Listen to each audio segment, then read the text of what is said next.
le sommeil, je prends mon envol, au-delà des étoiles, là où tout s'éteint.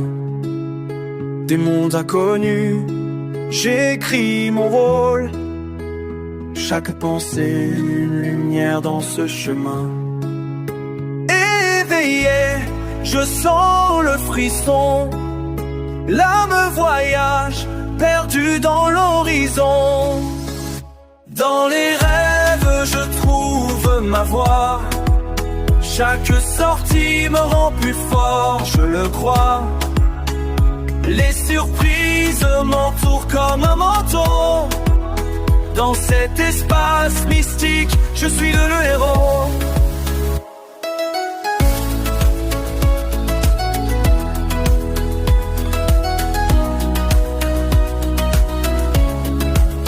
Par les dimensions, je danse avec le temps. Des visions éclatantes, une sagesse en avant. Les défis deviennent force, chaque rêve me guide.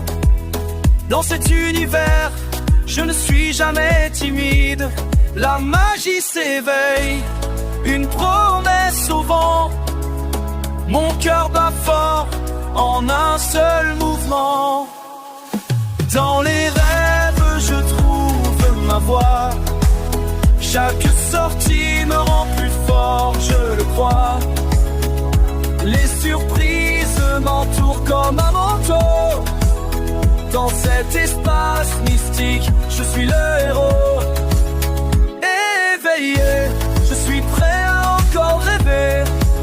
Les aventures m'appellent, je suis prêt à sauter.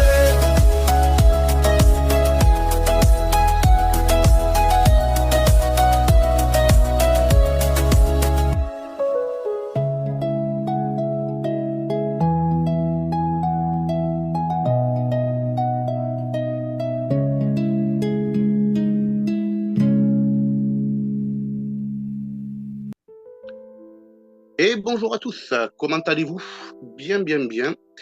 Eh bien aujourd'hui, on se retrouve pour un nouveau live où on va venir parler de l'instant présent. D'où le nom, la présence. Parce que le présent et la présence, par rapport à la conscience, c'est exactement la même chose. On ne peut être présent que si, en tant que conscience, on fait acte de présence sur ce que l'on vit comme expérience, que ce soit dans notre vie de tous les jours, ou encore dans les rêves, les sorties hors du corps, ou les voyages astraux, bref, tout repose sur l'instant présent.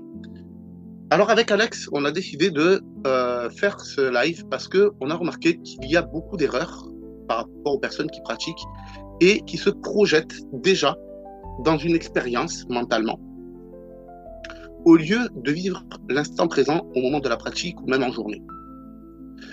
Et pour cela, bien sûr, Alex, comme d'habitude, nous accompagne sur les lives. Salut Alex, comment vas-tu?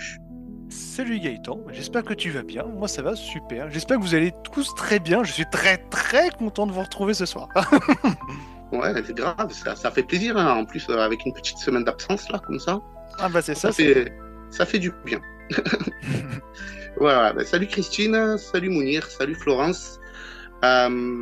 Salut Sam13, installez-vous. Voilà, si vous avez des questions pendant le live, que ça concerne le sujet ou pas, n'hésitez pas à les poser. On y reviendra dessus un peu plus tard. Donc, voilà. Alors, comme on le disait avec Alex, cet instant présent, c'est vraiment quelque chose de très important.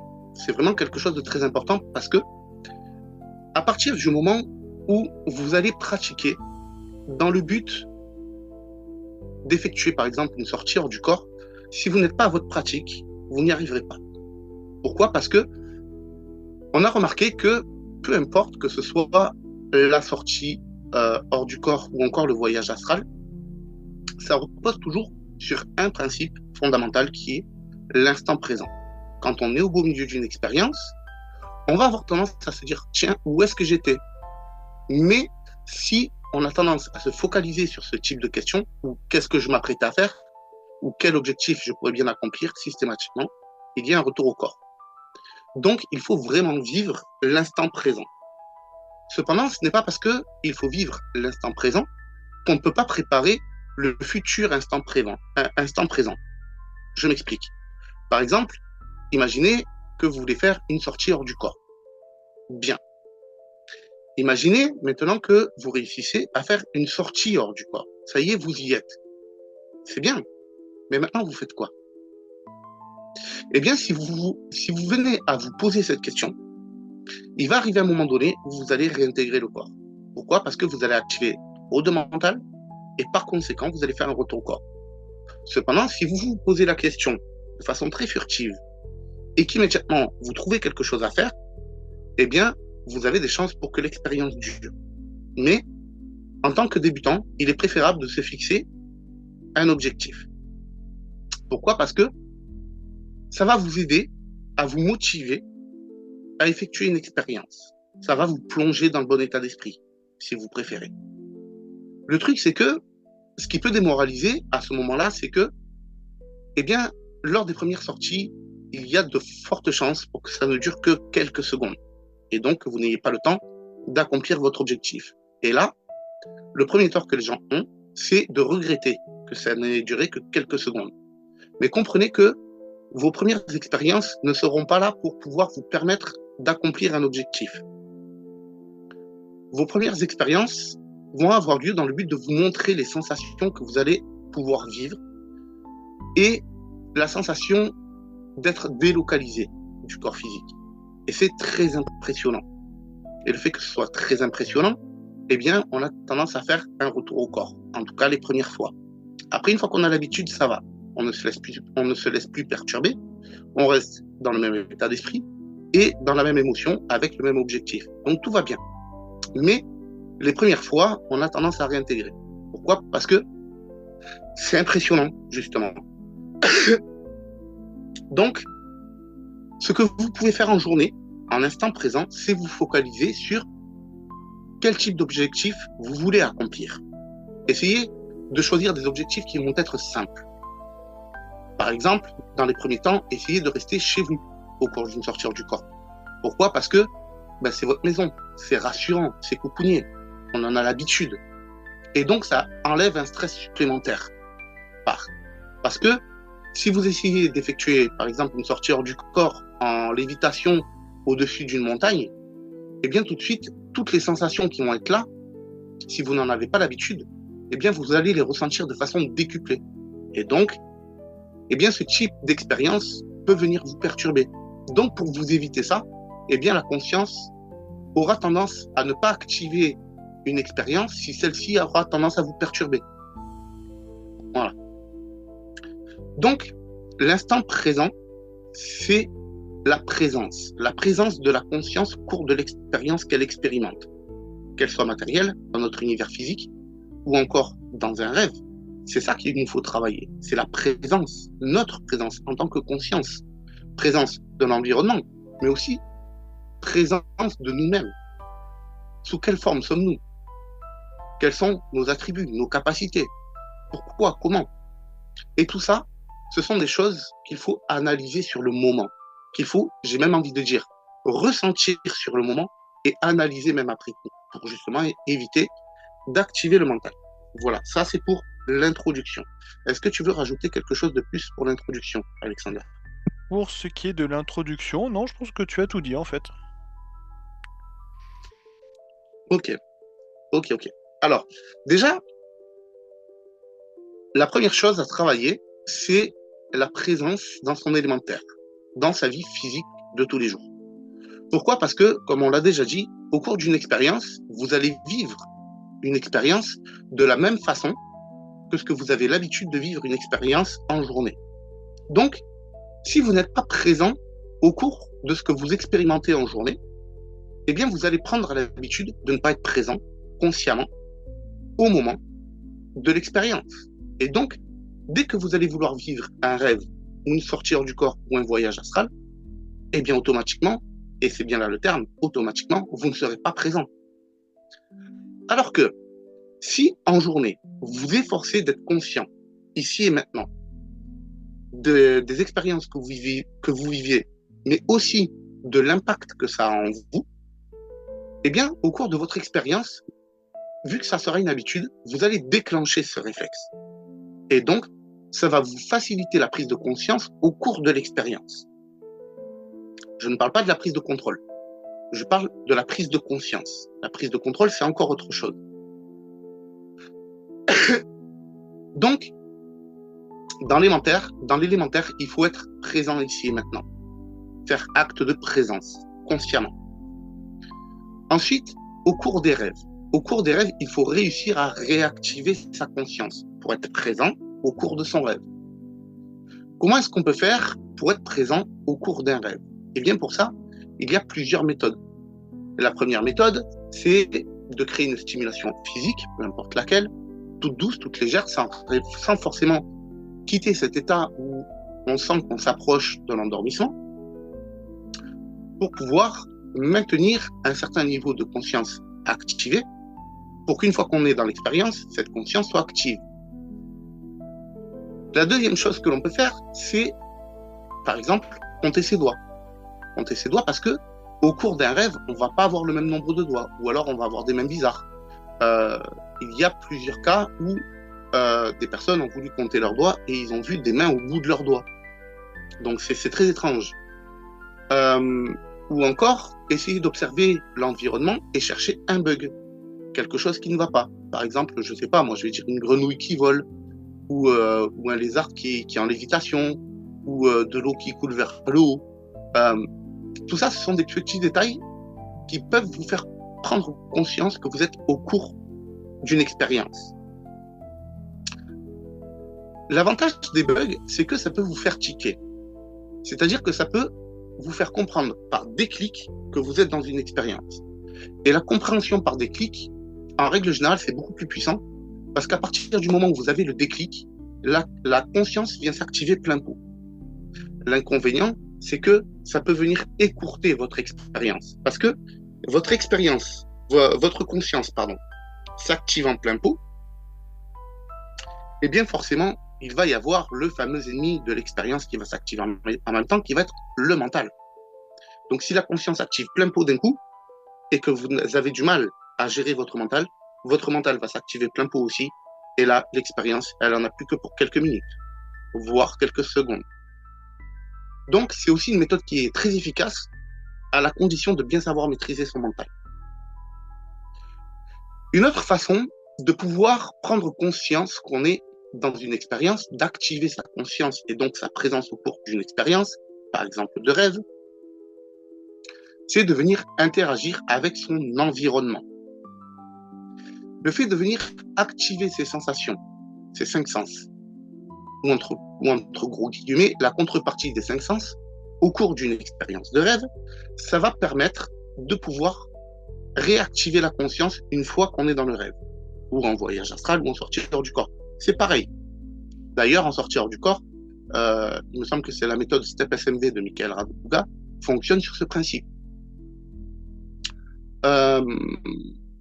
Voilà, donc ça c'est vraiment pour les bases par rapport à l'activation ou la réactivation de la conscience. Est-ce que tu trouves autre chose à dire?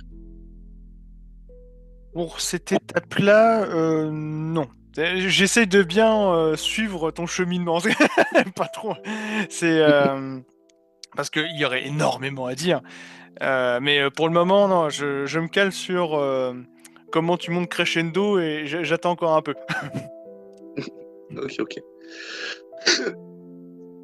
Donc, n'oubliez pas que Tiens, j'ai la souris qui cherche. Bref. On m'entend bien? C'est bon, tout va bien? On t'entend bien. Ok, parfait. Donc,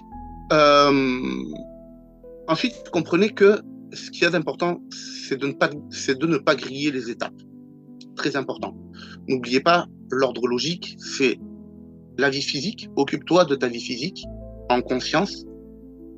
Ensuite, et un accès à tes rêves, parce que tes rêves, c'est le premier état modifié de conscience que tu vas pouvoir réussir à atteindre facilement. Une fois que tu arrives au niveau des rêves, comprends que tes rêves sont en réalité déjà une porte d'accès sur l'astral. Donc, efforce-toi de faire des voyages astraux. Et une fois que tu feras des voyages astraux, là, tu vas déjà pouvoir expérimenter les capacités de ton corps d'énergie, etc. Alors, on t'entend Alex, mais pas Gaëtan. On t'entend. Ok, donc là, je suis désolé. Je pense que Gaëtan a actuellement un petit problème technique parce qu'il n'apparaît plus sur Zoom. Donc, pour le moment, je pense qu'il va pouvoir se reconnecter. J'attends de voir. J'attends quelques instants. Donc, du coup, écoutez, je vais meubler. Je vais meubler. Je vais regarder un petit peu les questions que vous avez pu poser. Qu'est-ce qu'est être présent en journée? Alors, par rapport à notre rapport à l'environnement, en nous-mêmes, alors ça peut-être que je le laisserai. Coupure pour Gaëtan, ouais, là pour le moment, j'attends de voir s'il revient sur Zoom ou pas, s'il m'envoie un message ou non. Tac, tac, tac. Non, pour le moment, il m'a pas envoyé de message. Comment faire pour être présent conscient? Alors, vous inquiétez pas, hein, je lis les questions. Il y en a certaines que je laisserai Gaëtan répondre. Et là, je regarde si à tout hasard, je peux pas en répondre rapidement. Pour une, comment faire pour être présent, conscient dans le monde du travail, alors que justement, pas envie d'être présent, quand, quand pas envie d'y être, même s'il faut travailler comme un robot. Ah ah. Eh bien, j'allais avoir la réponse facile, Christine. Change de travail, mais c'est pas forcément toujours évident. Mais concrètement, si tu fais quelque chose qui ne t'intéresse pas, euh, si j'ai bien compris une chose, c'est qu'il ne faut pas réaliser quelque chose pour l'argent. Même si notre société actuelle nous montre. Ok. Et ça recherche. Non, c'est bon? Bon, ça a l'air d'aller. Donc, du coup, voilà quoi. Ah, c'est dommage parce on était pas mal là, on est Ah quasiment 10 ouais. personnes. Bon, c'est pas. Allez, Bon. allez, Après, bon, tiens. on cultive le bon état d'esprit là. Allez, on reste fort sur les appuis. Mais oui, l'instant présent, l'instant présent. Exactement. Et quoi qu'il arrive, ça n'a pas d'impact négatif en nous. Bon, les aléas du direct, hein, voilà, je suis désolé. Voilà, voilà. Bon, on a relancé. Je vais remettre le lien sur le groupe, partager, copier le lien. Hop.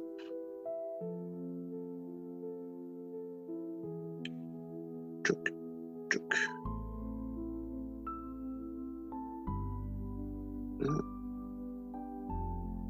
Notifier tous les membres, parfait.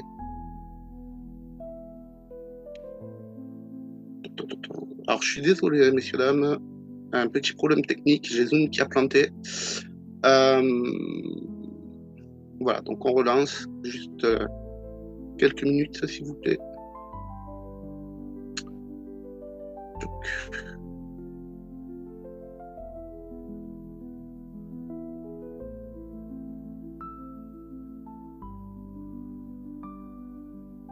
Hop. C'est magnifique la technologie. Ah, 5. Voilà. Donc je suis désolé, j'ai pas eu le temps de lire vos questions sur le chat, donc n'hésitez pas à les reposer. Hein, on y répondra dès que possible. Donc du coup, oui, l'instant présent, la présence. Donc oui, par rapport à ce que je disais, donc c'est vraiment l'instant présent, c'est vraiment repose vraiment sur la présence en tant que conscience. C'est ça le présent.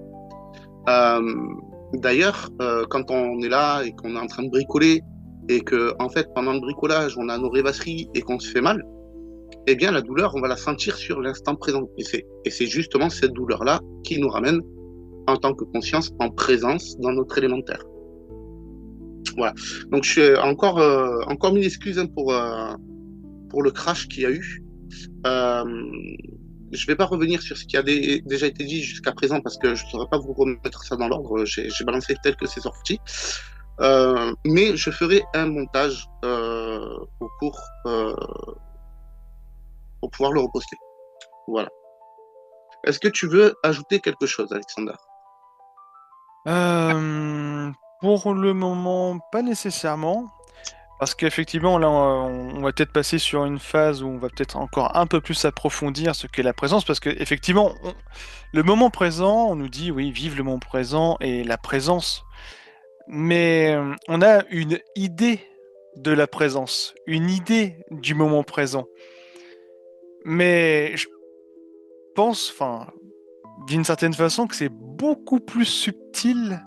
En tout cas, ce que j'ai pu en découvrir récemment à travers la pratique de sortie de corps, que c'est beaucoup plus subtil que l'on croit. Surtout que ça peut se jouer à différents niveaux. C'est pour ça que ça en fait quelque chose de subtil d'ailleurs.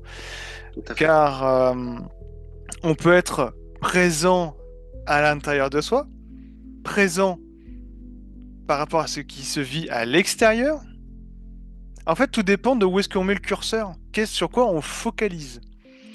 Et il y a la présence qui est ni à l'intérieur ni à l'extérieur, mais qui est plus comme là, comme un observateur. Mais l'observateur qui ne va, comment dirais-je, qui ne va avoir d'emprise sur rien, ni sur ce qui se passe physiquement, à l'intérieur ou à l'extérieur, ni mentalement. Mm. Qu'est-ce que tu en penses? Ah, c'est tout à fait ça. C'est tout à fait ça. Et pour ça, je vais vous raconter une petite expérience que j'ai vécue là très récemment. Là, très récemment, j'ai eu l'occasion de prendre un petit peu de vacances. Ça faisait longtemps que ça m'était pas arrivé. Et pendant ces vacances, ben, vu que j'avais du temps de libre, j'en ai profité, j'ai installé un jeu sur mon téléphone portable. Et le truc, c'est que ce jeu, il est extrêmement prenant. Il est simple, basique, c'est un jeu où on tient un commerce. Et en fait, on vend des marchandises et avec ces sous-là, on achète d'autres marchandises, etc. Mais ce jeu m'a passionné, en fait. Il était vraiment très prenant. Et le truc, c'est qu'il y a une telle cadence que j'avais du mal à le lâcher, ce jeu. Et en fait, il y a un soir où je suis allé au lit. Je suis allé au lit. Et le truc, c'est que j'étais pas fatigué. Enfin, si, j'étais fatigué, mais j'étais tellement pris par le jeu que je ne voulais pas le lâcher. Et ça, n'importe qui joue un peu aux jeux vidéo, c'est très bien ce qu'on peut ressentir à ce moment-là. Et là, en fait, ce qui s'est passé, c'est que tout en m'endormant, j'avais envie d'attraper le portable et de jouer. Mais je me suis dit non, c'est pas raisonnable. T'es en vacances, il est déjà 2 heures du matin, certes, mais c'est pas une raison non plus. Donc à un moment donné, on reste raisonnable, on fait dodo, on verra ça demain, quand on aura le temps. Mais là, maintenant, c'est l'heure du dodo. Et le truc, c'est que j'avais les yeux fermés et j'essayais de me ressentir en train de respirer justement pour me détendre, mais pas dans le but de vivre une expérience, dans le but vraiment de m'endormir, juste pour détendre le corps, pour avoir un sommeil réparateur. Et le truc, c'est que j'ai eu une micro-perte de conscience, mais vraiment une fraction de seconde. Et là, pendant cette fraction de seconde, eh bien, mon cerveau a fait n'importe quoi. Et je me suis ressenti en train de me tourner, d'attraper le portable et de commencer à jouer dessus. Et là, en fait, j'ai juste fait un focus sur ce que je ressentais sur le moment. Donc, j'ai fait appel à ma sensation du toucher. Déjà, par rapport au portable qui est dans les mains, et à ma sensation de position dans l'espace, où je me sentais assis au bord du lit.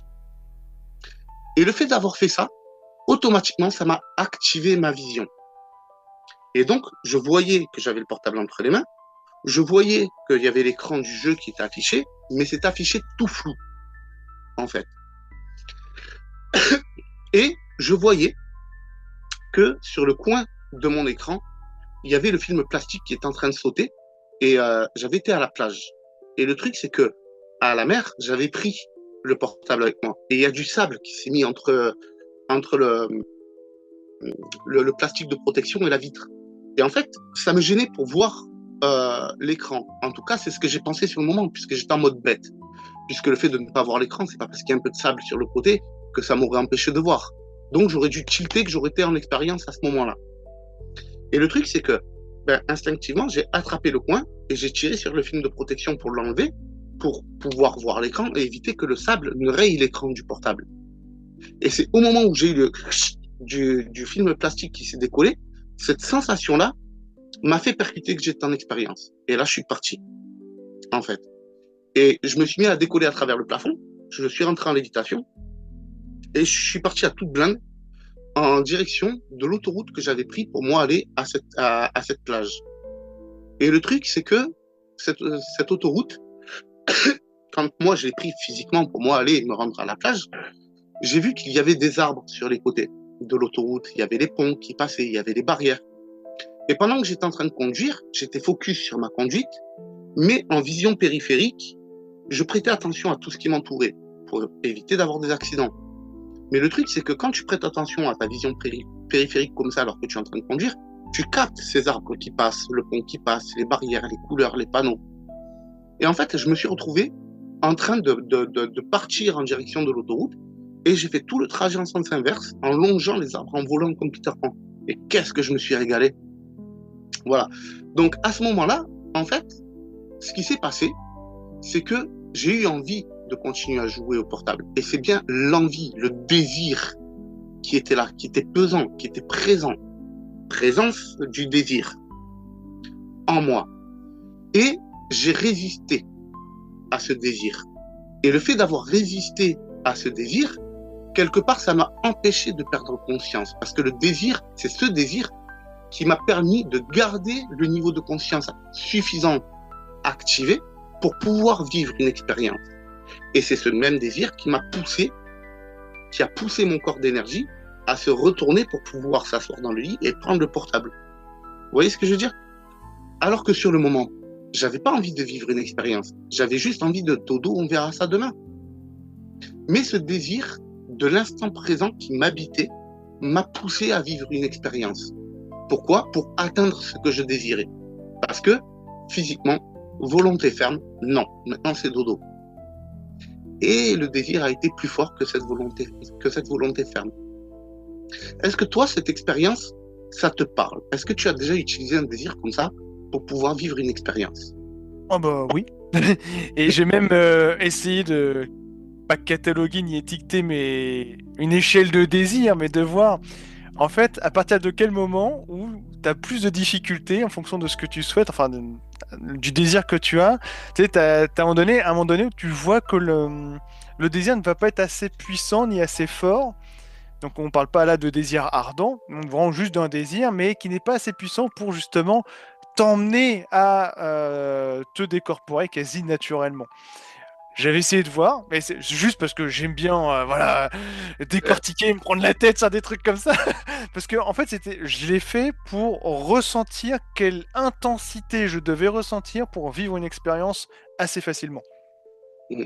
Voilà, c'était Ouais. plus dans cette recherche-là, savoir quelle est, on va dire, la fréquence à laquelle on doit vibrer. Parce que ce qu'il faut comprendre, c'est qu'effectivement, on peut s'allonger, se détendre mentalement, physiquement, mais si dans la tête, il n'y a pas d'agitation, enfin, une forme d'agitation qui nous donne l'envie de se déplacer, de se bouger, eh bien, on va finir dans une forme d'inertie, mais sauf que bah, la vie, c'est à l'opposé de l'inertie.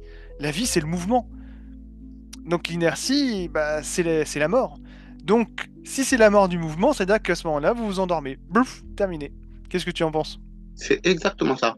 Ce qu'il faut comprendre, c'est que pour vivre une expérience, il faut extérioriser ce qu'il y a en nous, ce qui fait de nous ce que nous sommes, ce qui fait qui nous anime. Et en fait, ce qui nous anime, ben, c'est le mouvement. C'est tout ce qui fait partie du mouvement. Par exemple, nos pensées sont une forme de mouvement. Nos émotions, mouvement du sang, c'est un mouvement.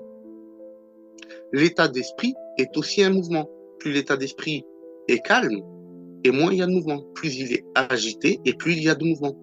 Et c'est vraiment ça dans la musique de rap avec Mounir qu'on a fait et qu'on a posté sur YouTube. C'est vraiment de ça que je parle.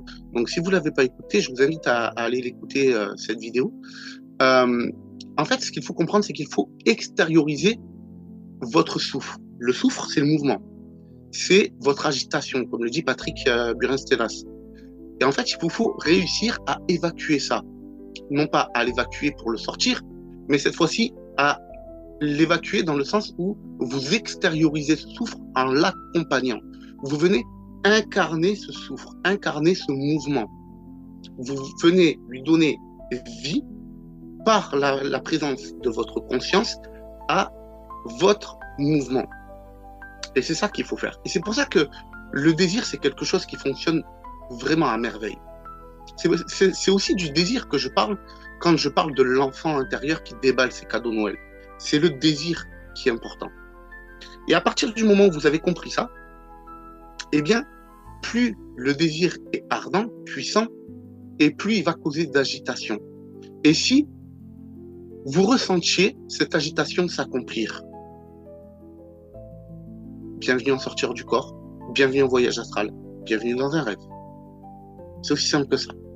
Est-ce que tu as autre chose à rajouter? Oui. Ce qu'il faut comprendre, c'est que pour réussir une sortie de corps, en tout cas là on parle de sortie de corps en direct, Ouais. c'est qu'il y a, en fait, il faut venir fusionner une forme de paradoxe. Car quand on a un désir, comme a pu le conter Gaëtan à travers son expérience, il est contenu dans le corps. Il est agité dans le corps et agite le corps, d'une certaine façon. Comme on peut dire, comme un enfant, on trépigne. C'est une forme de d'agitation qu'on essaye d'extérioriser, mais par le corps. Donc en fait, on a une agitation interne. Mais pour qu'elle puisse être évacuée du corps subtilement, il faut endormir le corps et de facto endormir le mental qui lui agite le corps. À partir du moment où on a endormi son corps ainsi que son mental, il y a juste à rester justement, c'est la ligne médiante. Vous savez, c'est comme pour une pile, vous savez, plus, moins, et vous avez au milieu le neutre. Et ben là, c'est pareil. Votre présence, ça va être une forme de neutre, de point entre les deux, pour venir allier les deux. Qu'est-ce que tu en penses? Enfin... C'est exactement ça. Tout l'art de l'alchimiste, c'est de devenir neutre pour pouvoir marier en lui tous les opposés. On est en situation d'immobilité totale et pourtant on bouge. Il n'y a aucune raison pour avoir une émotion puissante et pourtant on en émet une. Il n'y a aucune raison pour ne pas avoir de pensée puisqu'on n'a strictement rien à faire, puisqu'on est immobile. Et pourtant, on en a. Mais pour ça, il ne faut pas laisser faire les choses comme un torrent.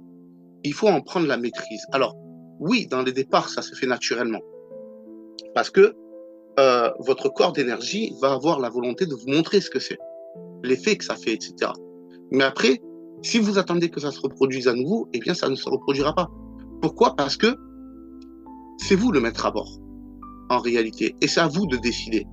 C'est à vous de faire appel à votre libre arbitre pour déclencher ça. Et pour pouvoir le déclencher, il faut apprendre de chaque expérience que vous vivez, en commençant par l'expérience de l'élémentaire, celle qui est la plus facile, puisque on est là tous les jours. Mais ouais, c'est ça. Comprenez que le fait de vouloir vivre des sorties hors du corps ou des voyages astraux sont des expériences alchimiques. Et un bon alchimiste, son vrai travail, c'est de rentrer dans le neutre, dans le but de pouvoir associer les opposés en lui. À partir du moment où il arrive à faire ça, il arrive à déclencher ses expériences. Mais pour ça, en tant que conscience, il faut réussir à se dissocier justement de ses positifs et de ses négatifs pour pouvoir entrer dans le neutre. Tout à fait. Et comment dirais-je? Là maintenant, vous allez me dire, bon, c'est bien gentil tout ça, mais concrètement, comment qu'on fait? Alors, tout commence en journée. En réalité, tout commence en journée. En journée, on est assailli par des pensées, par des émotions, par des états d'esprit, parce que on est confronté à des expériences qui nous poussent à émettre des pensées, qui nous poussent à nous plonger dans un état d'esprit, qui nous poussent dans certaines émotions, etc. Le truc, c'est que il y a un paramètre qu'on oublie dans tout ça, et c'est le temps. Bien souvent, de nos jours, on ne prend plus le temps de. On vit l'action plein pot, au point que on n'agit plus, on réagit. Et à partir du moment où on réagit, eh bien, on va agir de la façon dont le cerveau pense devoir agir. Et le truc, c'est que c'est tellement rapide qu'on s'en aperçoit pas. On le fait, point. Ben oui, mais pourquoi tu fais ça? Ben parce que c'est comme ça. Ben oui, mais pourquoi c'est comme ça? Ben parce que ce que j'ai vécu m'a montré que c'est comme ça. Alors que il y a d'autres chemins qui sont empruntables. Mais on ne peut emprunter ces chemins qu'à partir du moment où on prend le temps. Et d'ailleurs, la plupart des personnes qui sont sur le groupe, ou même que je prends en coaching et qui commencent à vivre des expériences, commencent par des rêves. Et dans ces rêves, en règle générale, les premiers rêves, ils sont violents. On se retrouve dans des expériences où on est immédiatement confronté à un état d'esprit puissant, négatif, à des émotions puissantes, négatives, à des façons de penser puissantes, négatives. Et le truc, c'est que tant qu'on n'arrive pas à prendre le contrôle et à rectifier ces énergies-là, donc à passer par ce fameux neutre, on n'arrive pas à passer. Et on a beau s'acharner, on n'arrive pas à vivre d'expérience. Eh bien oui, parce que le monde des rêves, ça va être un monde où vous allez pouvoir trouver de l'information sur vous, donc déjà très utile pour pouvoir trouver des clés. Mais j'ai aussi l'habitude de dire que le rêve, c'est à la fois une zone test dans laquelle vous allez être confronté aux défauts sur lesquels vous allez devoir travailler pour pouvoir réussir à passer, mais en même temps, c'est une porte sur l'astral. Parce que, eh bien, dans les rêves, à partir du moment où vous allez enchaîner les portes et que vous allez les passer les unes derrière les autres, vous aurez accès à l'astral. C'est, pour ainsi dire, systématique. Mais pour pouvoir passer les portes, il faut déjà pouvoir agir en conscience dans un rêve. Et donc, il faut prendre le recul pour pouvoir être présent en conscience dans ce rêve et prendre les décisions. Et pour ça, il faut réussir à se sortir des situations d'urgence consciemment, donc de prendre le recul pour pouvoir se mettre dans le neutre et ne pas être influencé par les énergies contenues dans cette expérience de rêve. Et ça, c'est aussi valable en voyage astral, mais moins en sortir du corps déjà.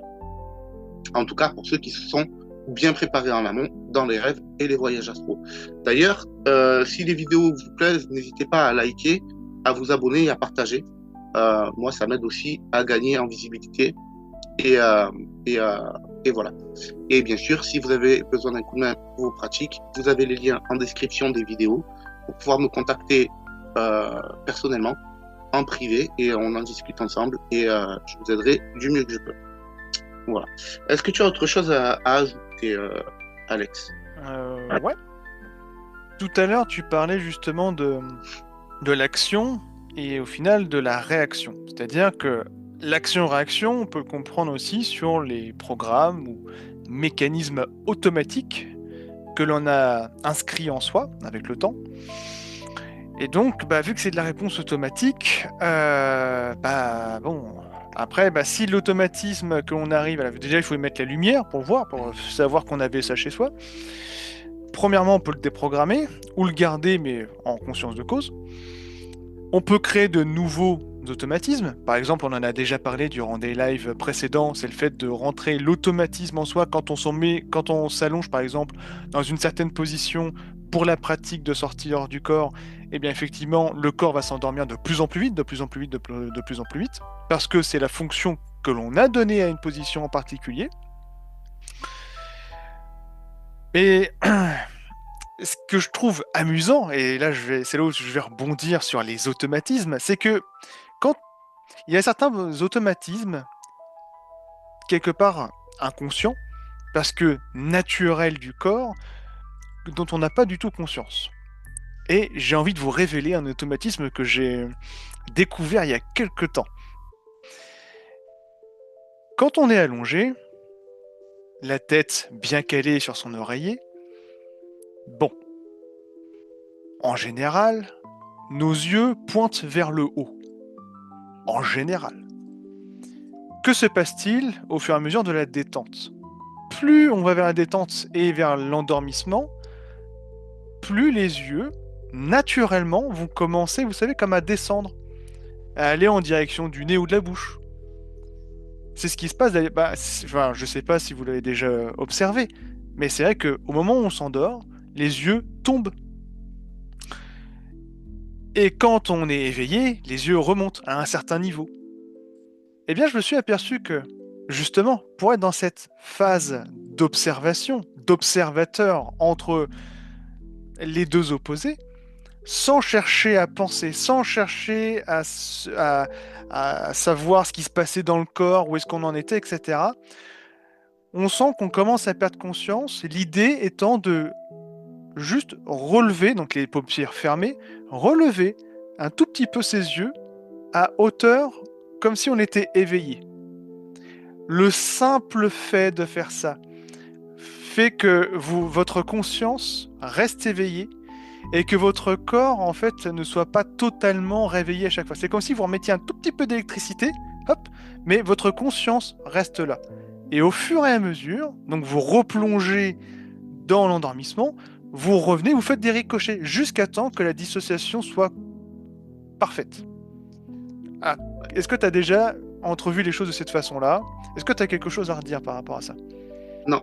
De ce côté-là, j'ai rien à redire. Par contre, je vous donne une technique que j'ai souvent donnée sur le groupe et qui repose justement sur le désir et justement le fait de rentrer en mouvement pendant l'endormissement. Parce que l'un des problèmes qui se produit, c'est que la plupart des gens disent « j'arrive pas en fait à maintenir ma conscience éveillée suffisamment longtemps et je tombe systématiquement dans l'endormissement, je perds conscience. » Ah. Par rapport à ça, alors moi la technique des yeux et tout ça, c'est quelque chose auquel je n'ai pas prêté attention, pour être tout à fait franc. Mais moi j'ai une autre méthode. Cette méthode, elle est simple. C'est côté gauche, je dors, côté droite, je sors.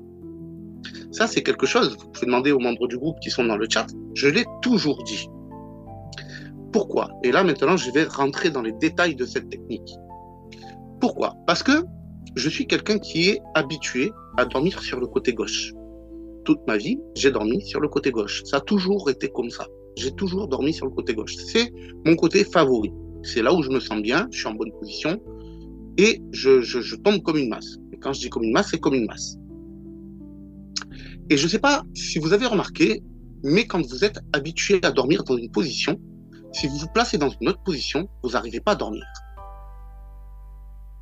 Et ça, c'est un problème. C'est un problème parce que le cerveau est tellement habitué à dormir sur tel côté que si vous vous placez autrement, eh bien, le cerveau ne veut pas désactiver.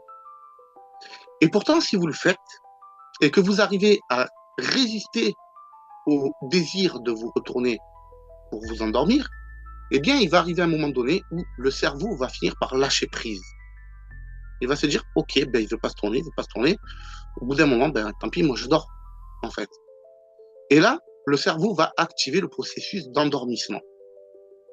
Et à partir du moment où le cerveau a lancé le processus d'endormissement, eh bien, on va commencer à se sentir soit un peu plus lourd, soit un peu plus vaseux, soit un peu plus léger, un peu plus brumeux.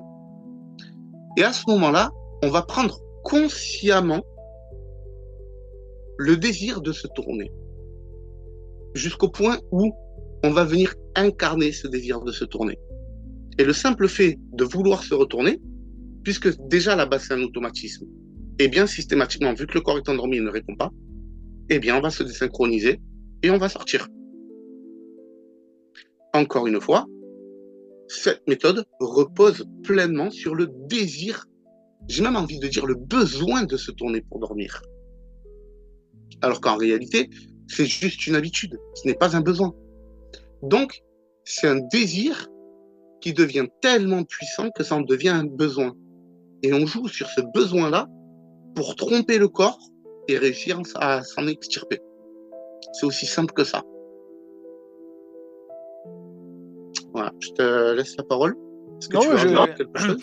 Moi, j'aime beaucoup parce que on arrive sur un moment quand même de la pratique et dans le partage sur le live où on finit quand même à observer les automatismes du corps pour le prendre au dépourvu et jouer sur la vague, parce que plutôt que de chercher par moment à faire des trucs et des machins, juste apprendre à mieux se connaître et jouer là-dessus, tout simplement. Mais c'est exactement ça. Il faut bien comprendre qu'un cerveau, c'est stupide comme une bille.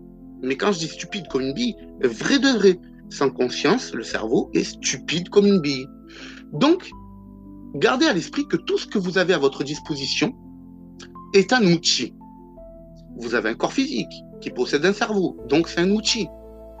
Donc si il est capable de traiter de l'information pour trouver des solutions, c'est bien. Mais si vous pouvez tirer profit de ses propres défauts à votre avantage à vous en tant que conscience, alors là vous avez tout gagné. Et d'ailleurs il me semble que sur le groupe j'avais parlé d'une méthode comme ça qui est la méthode de...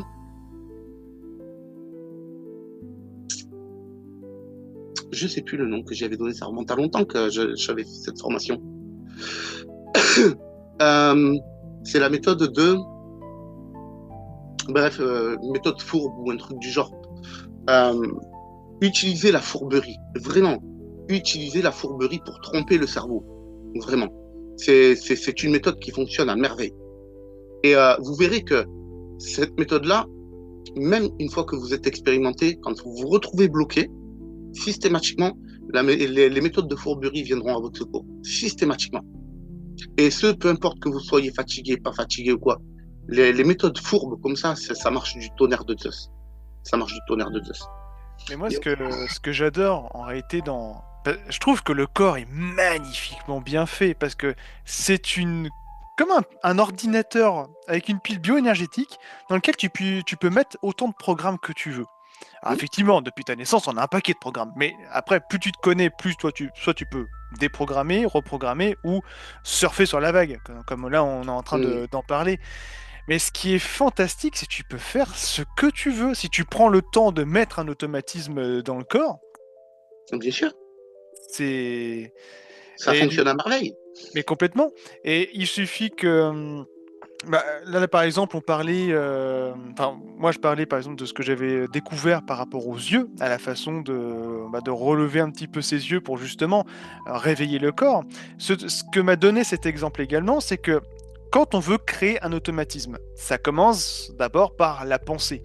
On imagine un concept, un mécanisme à ancrer en soi.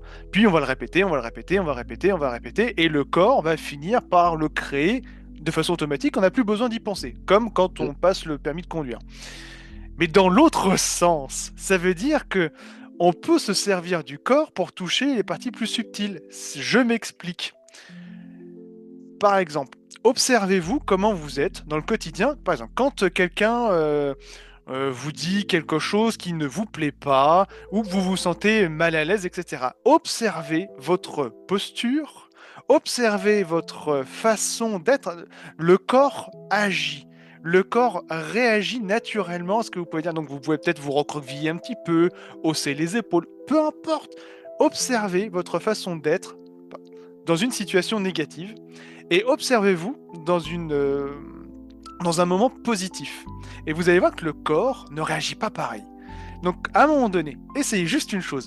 Prenez le temps déjà de bien noter dans votre tête la position qui est pour vous positive et négative. Enregistrez-la. Et admettons à un moment donné, suite à ça, vous n'êtes pas très bien, enfin vous êtes un petit peu penaud, etc. Repensez à votre position positive, enfin, quand quelque chose se passe bien, enfin, vous avez les épaules un petit peu en arrière, limite, le torse bombé peut-être, avec un beau sourire, eh bien prenez cette position. Je mets les épaules en arrière, je bombe un petit peu le torse, prenez la même position que quand vous êtes vachement content, heureux. Prenez le temps de sourire exactement comme si vous l'étiez. Et bien bizarrement, vous savez quoi? Faites l'expérience chez vous. Faites-le, il n'y a rien de dangereux. Ouais. Et vous allez voir, c'est incroyable. Le corps, par automatisme, envoie la commande, va envoyer les hormones et tout. Ben oui, parce que ça marche, parce que c'est aussi hormonal, parce que c'est physique. Eh bien, qu'est-ce qui va se passer? Vous allez vous sentir heureux, vachement bien. Alors que 2 secondes avant, vous n'étiez pas bien. Mais c'est juste qu'en fait, vous êtes calé sur l'automatisme du corps, sur sa réaction. Donc on peut jouer sur l'action et la réaction du corps. C'est là où je dis que le corps est fantastiquement génial, tout simplement. Ouais. Et d'ailleurs, cette méthode est vachement utilisée dans la thérapie du rire aussi. Oui, c'est vrai. Oui. Eh bien là, c'est exactement la même chose, sauf qu'on pourrait voir ça comme la thérapie de la sortie hors du corps. Moi, je me souviens à l'époque, quand vraiment j'avais des difficultés, à l'époque, je dormais toujours avec le portable à côté de moi. Bon, aujourd'hui, le portable, il dort dans le salon. Mais à l'époque, je dormais toujours avec le portable à côté de moi. Tu sais ce que j'ai fait? Eh bien, j'ai pris un bol d'eau et je l'ai mis juste à côté, sur le sol, au niveau de la table de nuit. Histoire que si le portable il tombe dans le bol d'eau. OK? Et j'ai mis le portable sur la table de nuit. Et avec mon téléphone fixe, je m'amusais à l'appeler pour le faire vibrer et de façon pour voir un petit peu comment il allait bouger. Et en fait, j'observais le comportement, en fait. Et systématiquement, quand il allait pour tomber, hop, je mettais la main sur la table de nuit pour l'empêcher de tomber. OK? Et j'enregistrais ce mouvement à chaque fois.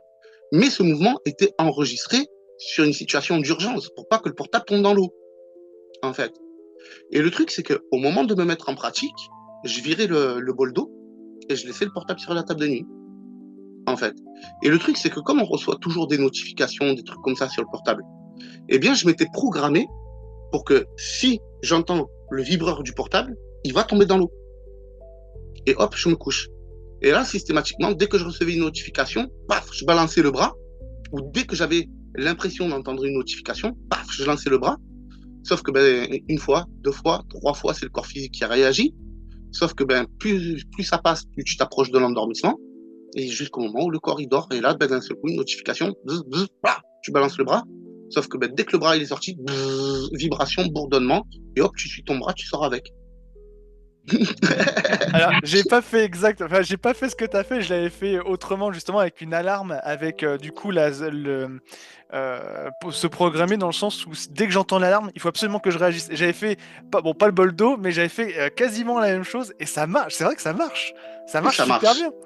Ça marche. En fait, c'est le fait de créer la situation d'urgence pour ne pas laisser le temps au corps de réagir, en fait. Exact. Mais le truc, c'est que après, il peut y avoir une contrepartie qui peut aussi vous aider. Parce que la plupart du temps, les gens attendent les vibrations et les bourdonnements pour ressortir. Alors que ce n'est pas une obligation. On peut très bien sortir avant.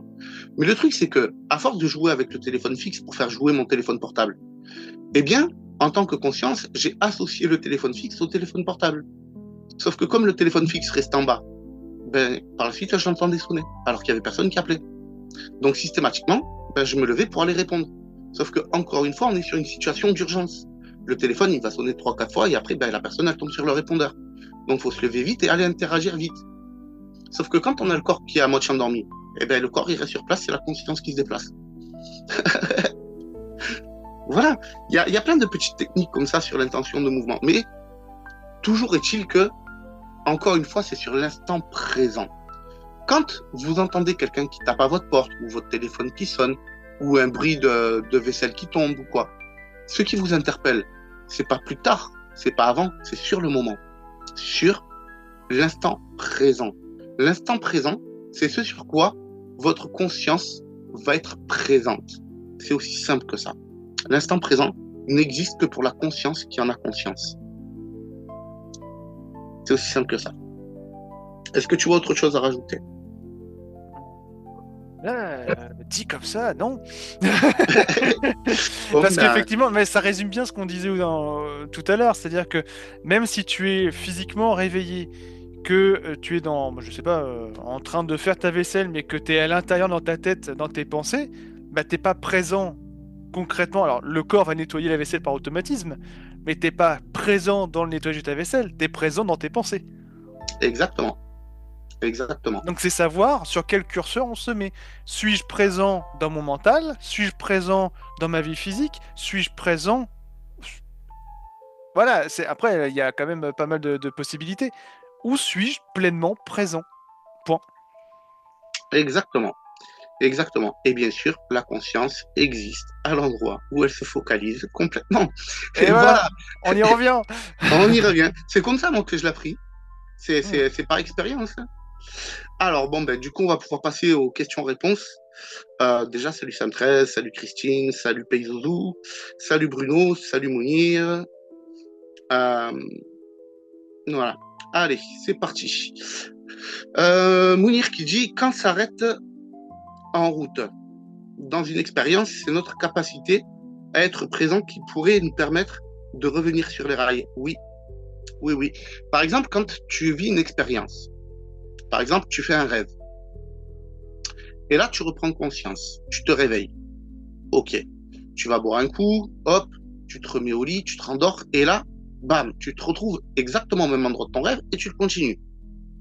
En fait, c'est que pendant tout ce temps-là, au niveau de ta présence dans l'expérience, tu n'as pas lâché le fil.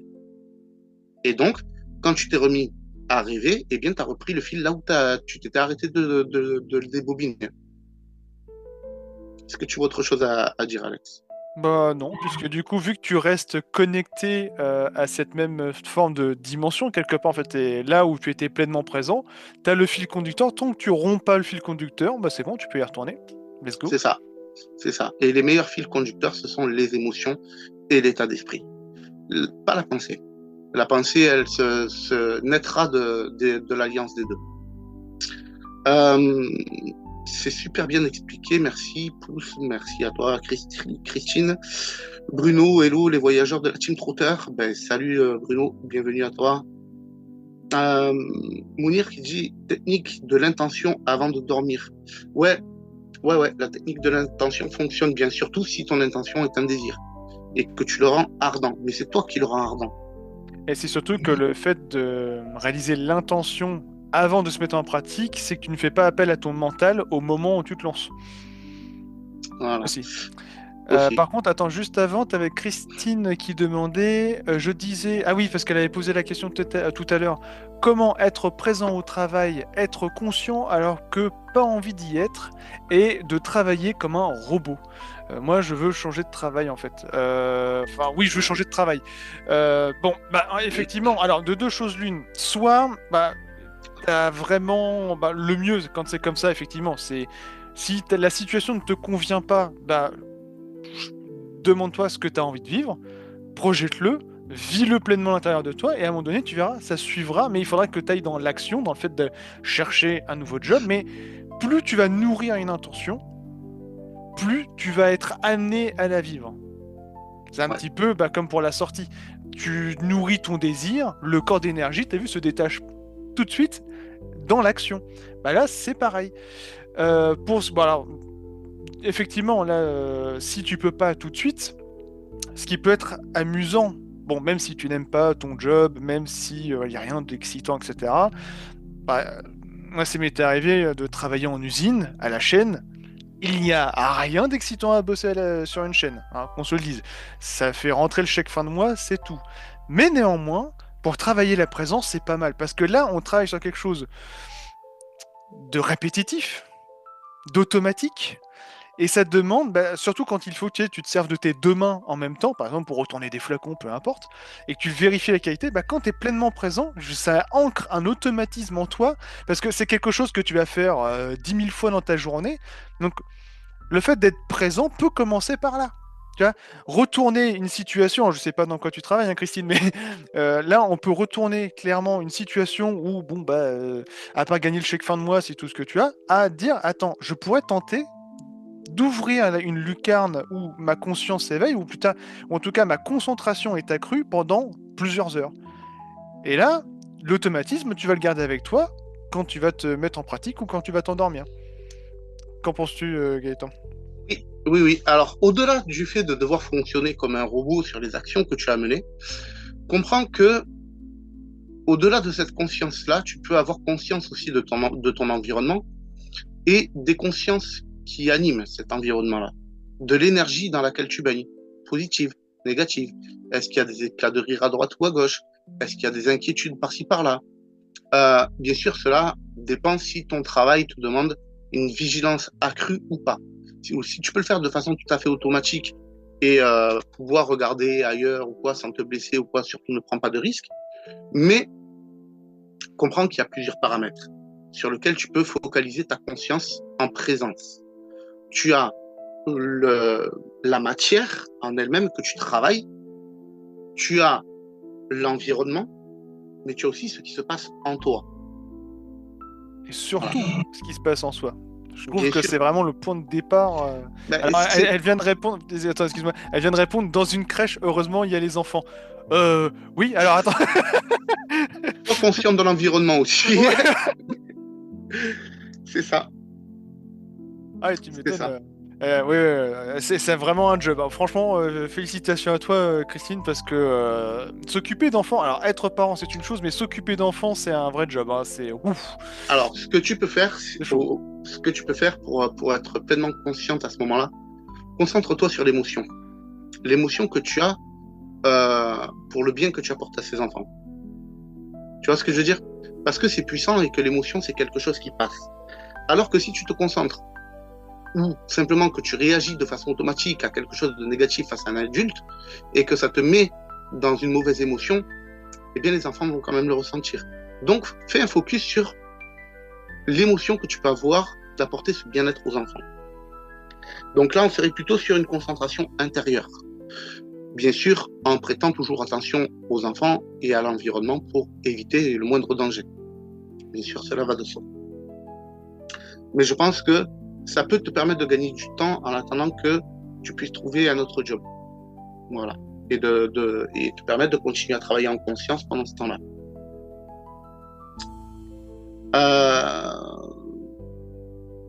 Jim.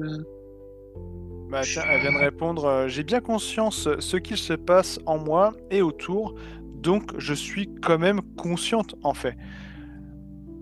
Oui, oui, oui. Après, est-ce que tu as conscience du type d'énergie dans laquelle ça te plonge, en fait?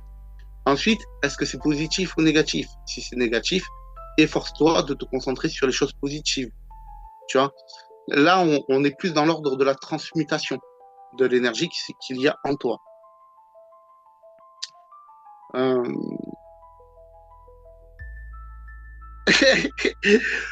Là, Mounir, il vient de me tuer. Là. La douleur peut aider à la présence par opportunité sans chercher à la provoquer. Ben, encore heureux, j'espère. Mais ouais, quand tu te mets un bon coup de marteau sur un doigt, ça pousse à la présence. Hein. Ouais.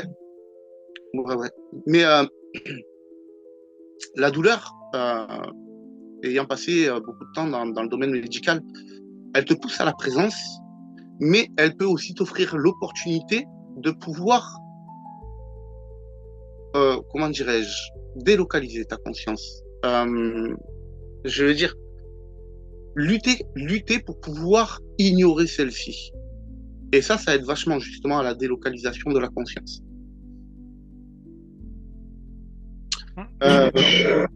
Mounir qui dit la présence, c'est aussi le fait d'être en action sur le moment, concentré sur sa tâche sans parti pris. Ouais, carrément, oui, ça c'est l'instant présent. D'ailleurs, si tu pousses ce mécanisme-là à fond, tu peux même rentrer en contemplation et devenir l'objet de ton travail et non plus être toi. Dans la perception, je veux dire. Donc ça aussi, ça peut aider aux expériences.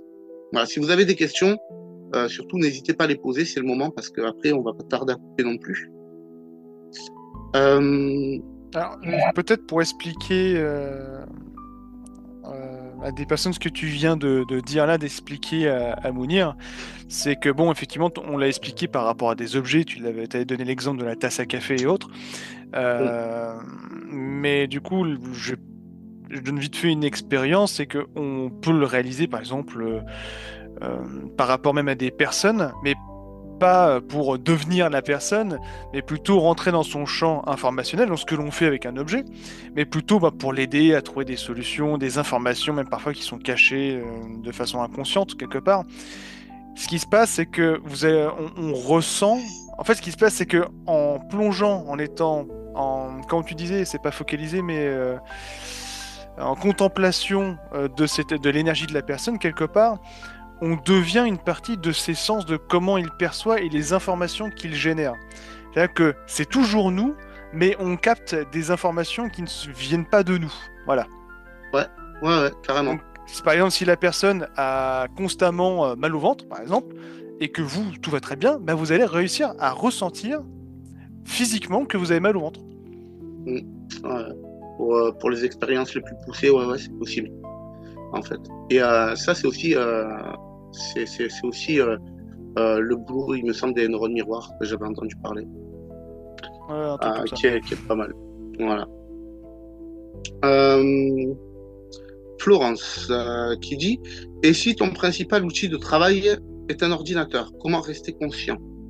Moi, j'avoue que je m'échappe dans ma tête pour tuer le temps. Ah. Alors, comment rester conscient quand tu travailles sur un ordinateur? Ben, ça va dépendre de beaucoup de choses en fait. Ça va dépendre de quel type de travail tu fais sur l'ordinateur. Est-ce que c'est du graphisme? Est-ce que ça va être du traitement de texte? Est-ce que ça va être... je sais pas. En fait, tout va dépendre de beaucoup de choses. Plonge-toi non pas dans l'ordinateur, mais dans le travail que tu es en train d'accomplir. Tu vois ce que je veux dire? Par exemple, si tu es un écrivain et écris un paragraphe, et quand tu as écrit ton paragraphe, relis ton paragraphe pour essayer de t'immerger dans le texte. Sers-toi de ton imagination, parce que ça va t'aider à vivre l'instant présent de ton texte. Alors, dans les départs, tu devras le faire sur les paragraphes que tu auras déjà écrits. Mais plus tu vas t'entraîner à le faire, et plus tu vas vivre l'histoire en même temps que tu l'écris. Et à partir de ce moment-là, tu peux avoir des idées qui vont être complètement hors normes, complètement waouh, en fait. Parce que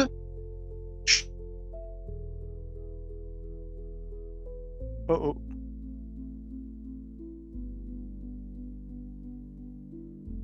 je me demande si c'est pas... comment il s'appelle? Ah, il est très réputé, ils font des films et tout. Euh, Stephen King. Il me semble que c'est Stephen King qui en parle de ça. Ah, excuse-moi, t'as eu une petite coupure à un moment donné, mais c'est bon, c'est revenu. Ouais. Ça a coupé où? Avant Stephen King. Ouais, je disais, quand tu viens te servir de ton imagination pour te plonger dans les paragraphes que tu as déjà écrits, à la fin, ça devient un automatisme et tu finis par te servir de ton imagination pour vivre la scène en même temps que tu l'écris. Et à partir de ce moment-là, tu n'écris plus une histoire, tu écris une expérience que tu vis sur le moment. Voilà. Mais c'est surtout de se dire que l'ordinateur, c'est un outil. Bien sûr.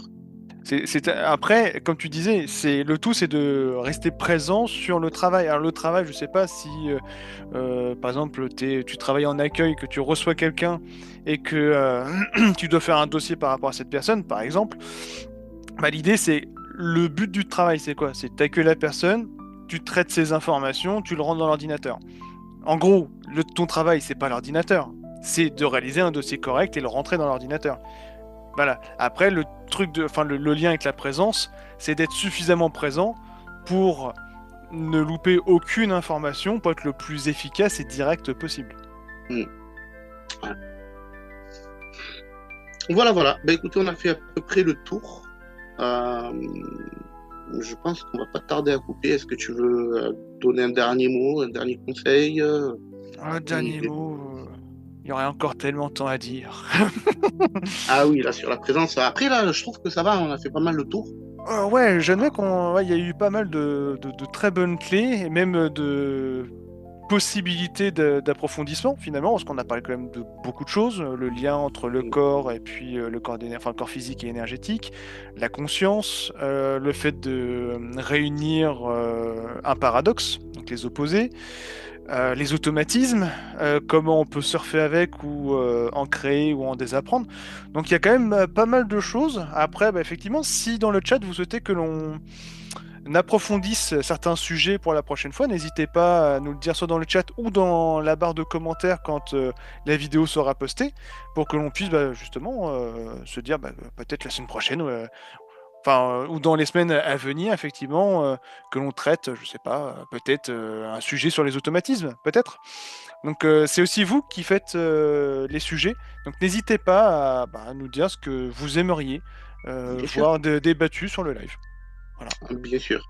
Et surtout, n'oubliez pas, si mes vidéos vous aident, de vous abonner, de laisser un pouce et de partager.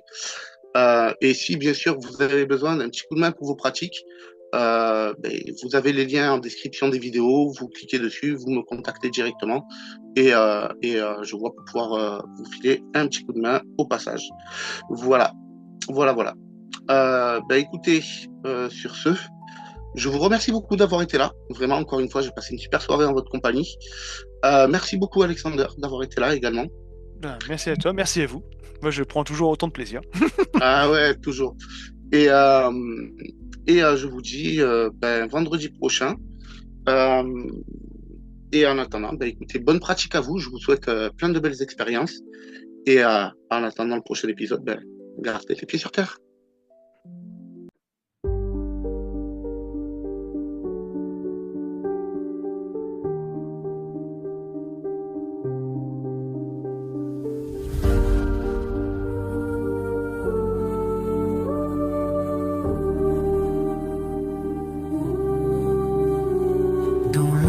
D'un royaume, l'aventure attend un dragon rugissant dans le ciel se tenant.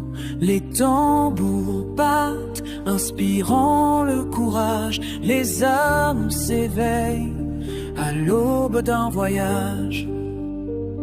Écoute le silence, il parle en secret. La passion du mystère, un souffle de regret. Laisse-le s'envoler avec une passe profonde, la nuit à conquérir. Ce rêve d'aventure illuminé par l'ombre, nous serons les héros des légendes qui tombent.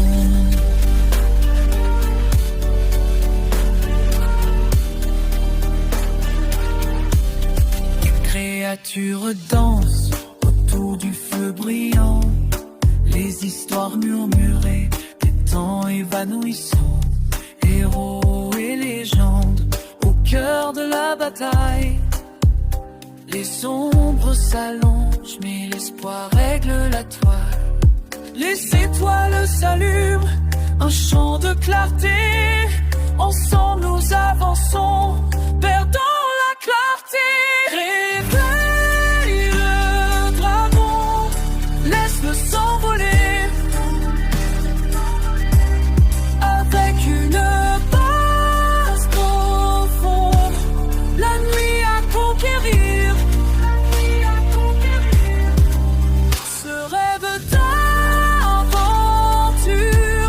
illuminé par l'ombre, seront les héros des légendes qui tombent.